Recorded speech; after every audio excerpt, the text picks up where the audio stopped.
Hello दोस्तों, आज की इस वीडियो में हम कहानी के माध्यम से हिंदी पढ़ने की प्रैक्टिस करेंगे। अगर आपने अभी तक पिछले वीडियो नहीं देखे तो देख लें, जिससे कि आपको पढ़ने में आसानी होगी। चलिए वीडियो को शुरू करते हैं। आज हम पढ़ेंगे 3 गुरुओं की कहानी। चलिए शुरू करते हैं। एक महात्मा गुरुकुल चलाते थे।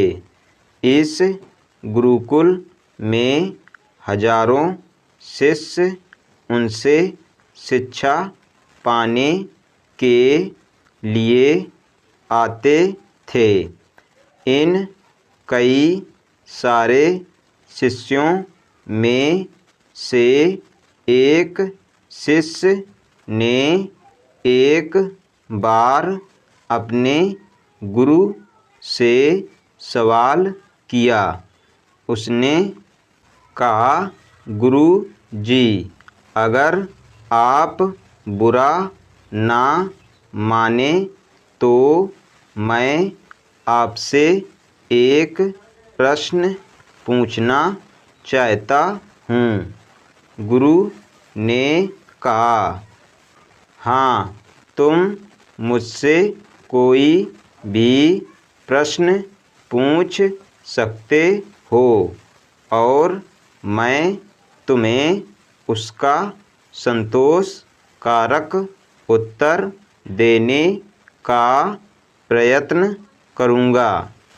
शिष्य ने गुरु से पूछा कि आप बहुत ज्ञानी और विद्वान हैं, इसमें कोई दो राय नहीं है। जिस तरह हमें आपसे ज्ञान मिलता है, यानी कि आप हमारे गुरु हैं, मैं जानना चाहता हूँ कि आपके सबसे बड़े गुरु जिनसे आपको जीवन का सबसे महत्वपूर्ण ज्ञान मिला, वह कौन है? गुरु ने कहा कि वैसे तो मेरे जीवन में हजारों गुरु हैं, जिन्होंने मुझे जीवन के सफ़र में कुछ ना कुछ ज़रूर सिखाया है, लेकिन मैं मेरे 3 प्रमुख गुरुओं के बारे में तुम्हें बताना चाहूँगा।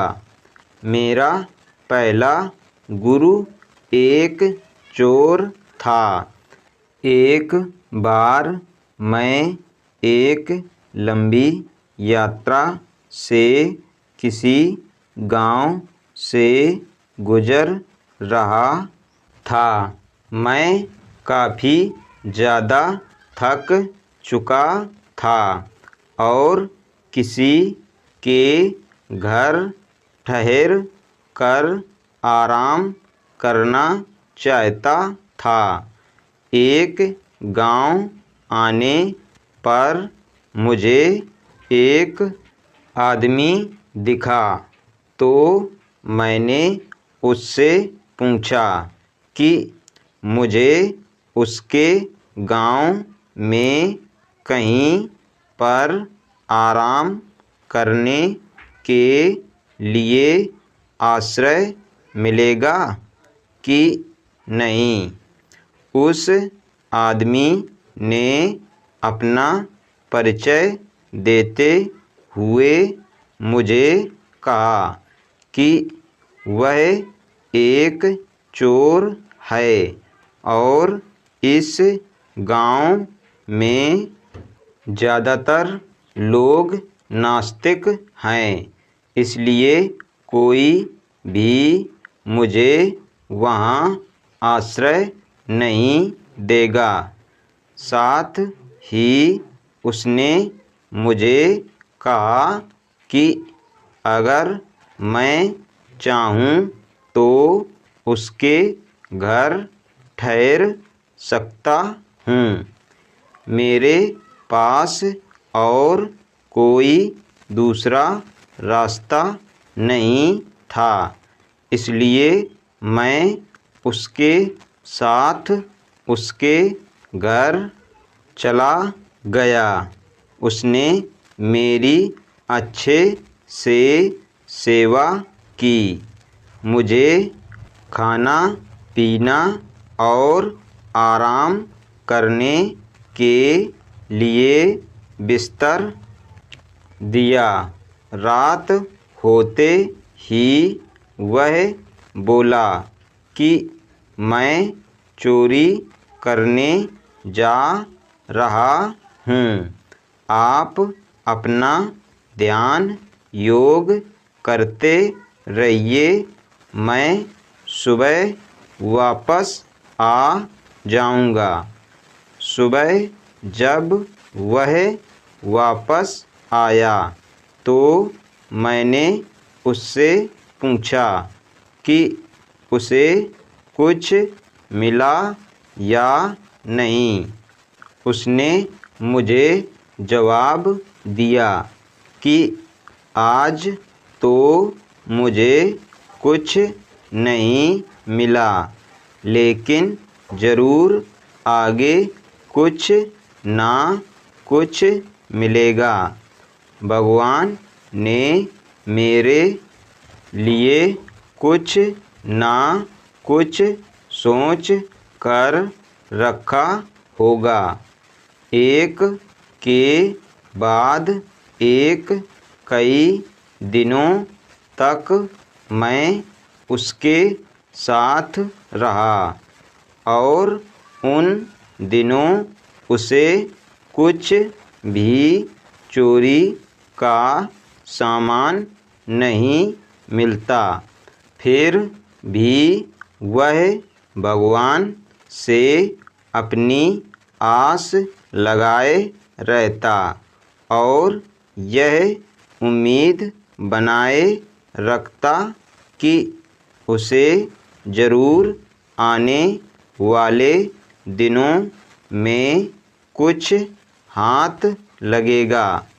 इस तरह चोर के रूप में मेरे पहले गुरु ने मुझे यह सिखाया कि हम जिस भी रास्ते को चुनकर उस पर चलने लगते हैं, फिर चाहे जो हो जाए, हमें उस रास्ते को और उस विश्वास को कि एक दिन हमें मंजिल मिलेगी, कभी नहीं छोड़ना चाहिए।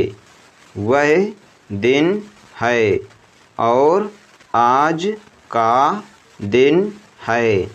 तब से मैंने कभी अपना ध्यान और भगवान की भक्ति नहीं छोड़ी।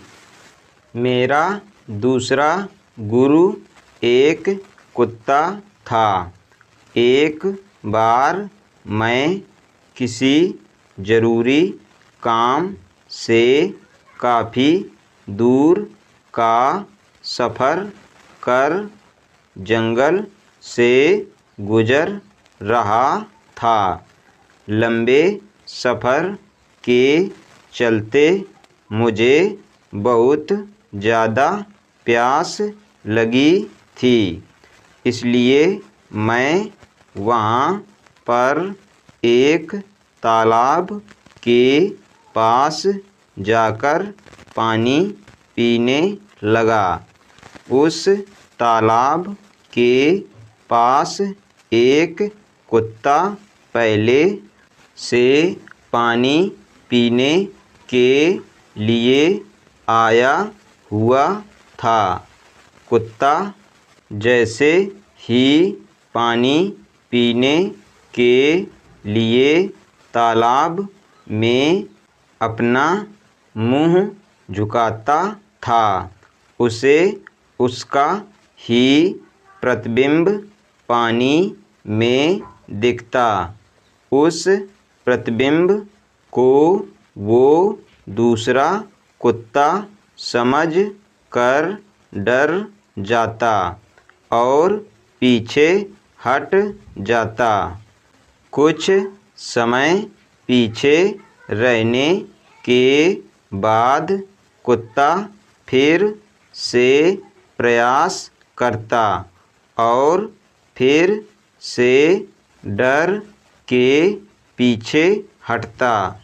काफ़ी समय बीतने के बाद कुत्ते ने हिम्मत जुटाकर आखिरकार तालाब से पानी पी लिया और अपनी प्यास बुझाकर वहाँ से चला गया।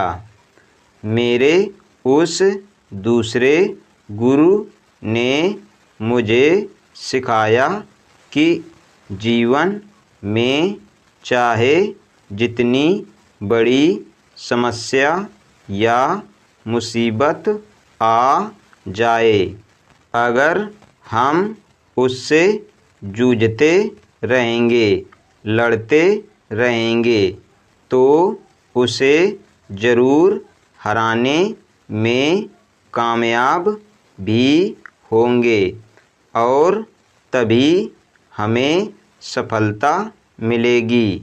मेरा तीसरा प्रमुख गुरु एक 4 साल का छोटा बच्चा था। एक बार मैंने एक बच्चे को मोमबत्ती हाथ में लेकर चर्च की तरफ दौड़ते हुए देखा। मुझे उसे देखकर थोड़ी शरारत सूझी। मैंने उस बच्चे को रोका और उससे पूछा कि तुम यह मोमबत्ती कहाँ ले जा रहे हो? उसने जवाब दिया, वह चर्च में इस मोमबत्ती को ले जा रहा है। मैंने बच्चे से पूछा कि यह मोमबत्ती तुमने जलाई है? बच्चे ने हाँ में जवाब दिया। अब मेरे घमंड भरे सवाल की बारी थी, तो मैंने उसे पूछा, मुझे बताओ, जब तुमने इस मोमबत्ती को जलाया तो यह प्रकाश कहाँ से आया? और उससे पहले जब मोमबत्ती जली नहीं थी तब प्रकाश कहाँ था? बच्चे ने मेरे सवाल के जवाब में अपने हाथ में पकड़ी मोमबत्ती को फूंक मारकर बुझा दिया और मुझसे बोला, आप देख लीजिए, पहले प्रकाश था और अब नहीं है। आपकी आँखों के सामने वह कहाँ गया? यह मुझे बताइए। मेरे उस छोटे से गुरु ने मुझे उस दिन सिखाया कि आप चाहे जितने विद्वान हों, आपने चाहे जितना ज्ञान प्राप्त कर लिया हो, आपको हमेशा विनम्र रहना चाहिए, कभी घमंड नहीं करना चाहिए। शिक्षा। दोस्तों, जीवन में हमेशा सीखते रहना कितना ज़रूरी है, चाहे फिर वह शिक्षा हमें कहीं से भी मिले, किसी से भी मिले, इससे कोई फर्क नहीं पड़ता। फर्क पड़ता है हमेशा विनम्र बने रहने से और कभी घमंड ना करने से। आज हमने पढ़ा 3 गुरुओं की कहानी। अगर आपको ये वीडियो पसंद आए तो वीडियो को लाइक करें, हमारे चैनल बच्चों की शिक्षा को सब्सक्राइब करें। धन्यवाद।